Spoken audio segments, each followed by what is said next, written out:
16 दिसंबर को जैसे ही मध्य प्रदेश विधानसभा का शीतकालीन सत्र प्रारंभ हुआ, कुछ ही देर बाद सत्र को स्थगित करना पड़ा। इसका कारण रहा कांग्रेस का जंगी प्रदर्शन। कांग्रेस ने पहले ही 16 दिसंबर को विधानसभा घेराव का ऐलान कर दिया था।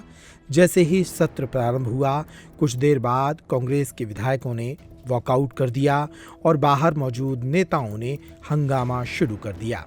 विधानसभा सत्र के पहले दिन ही जमकर हंगामा हुआ और प्रदेश में किसानों को हो रही खाद की दिक्कतों का मुद्दा खूब जोर शोर से उठा। पूर्व मंत्री सचिन यादव ने कांग्रेस के जंगी प्रदर्शन के दौरान कहा कि प्रदेश में किसान आत्महत्याएं कर रहे हैं, उन पर कर्ज का बोझ है। इसके साथ ही किसान अपने खेतों में बोवनी नहीं कर पा रहे क्योंकि सरकार उन्हें पर्याप्त मात्रा में खाद उपलब्ध नहीं करा पाई। हमारा जो प्रदेश का अन्नदाता है, वो अन्नदाता अपने आप को ठगा हुआ महसूस कर रहा है और आज बड़ी ही विषम परिस्थितियों में हमारा अन्नदाता अपने जीवन यापन करने पर मजबूर हो रहा है। चाहे हम खाद की बात कर लें, खाद का बड़ा संकट हमको देखने को मिला, जहां पर किसान साथी कई किसान तो बोनी नहीं कर पाए, जिनने बोनी करी उनकी खाद के अभाव में उनकी फसलें चौपट हो गई और लगातार हमारा जो प्रदेश का किसान है, वो अन्नदाता है, वो कर्ज के बोझ के तले दबता चला जा रहा है।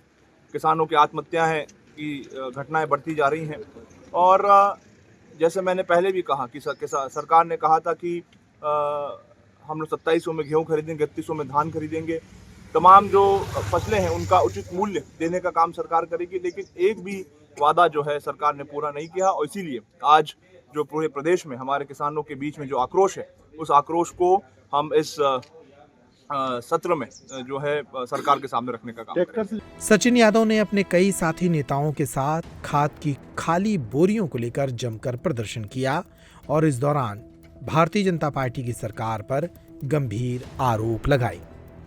आप जाइए और पूरे प्रदेश के किसानों से जाकर के पूछिए, क्या ये मेरे अन्नदाता इस प्रदेश की सरकार से खुश है? क्या उनको 2700 में उनका गेहूं खरीदा गया? क्या 3100 उनको धान दिया गया? क्या उनकी जो 12 साल हो गए हैं, 12 साल से किसानों का जो सोयाबीन उत्पादक जो किसान साथी हैं, जो दाम उनको 12 साल पहले मिल रहे थे, आज भी वही दाम मिल रहे हैं। आप किसान को पूछिए जाकर के, सरकार ने कहा था कि किसान की आय दुगनी हो जाएगी, सरकार ने कहा था खेती को लाभ का धंधा बनाने का काम किया जाएगा। क्या ये जो सारे वादे थे, जो सारे नारे थे, वो नारे पूरे हुए हैं क्या? ये चीजें जाकर सरकार को, मेरे अन्नदाताओं से जाकर के पूछना चाहिए। खाद की बोरियां हैं, लेकिन इन बोरियों के अंदर क्या है? ये बोरियां खाली हैं क्योंकि प्रदेश में खाद ही नहीं है।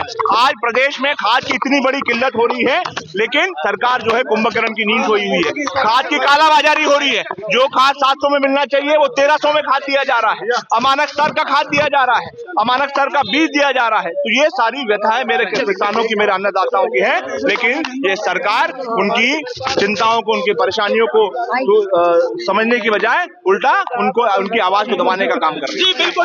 नेताओं के संरक्षण में अमानक स्तर का खाद जो है पूरे प्रदेश में जो है किसानों को दिया जा रहा है, अमानक स्तर का बीज दिया जा रहा है, जिससे मेरा किसान बर्बाद होते जा रहा है। तो ये सारे विषय लेकर हम जनता, विधानसभा के अंदर भी आप लोग ये मुद्दे उठाएंगे? निश्चित रूप से विधानसभा के अंदर भी और विधानसभा के बाहर भी सरकार को कटघरे में खड़ा करने का काम करेंगे और जो वादे प्रदेश की जनता के साथ में किए हैं, उन वादों को पूरा करने के लिए सरकार को मजबूर करने का काम करेंगे।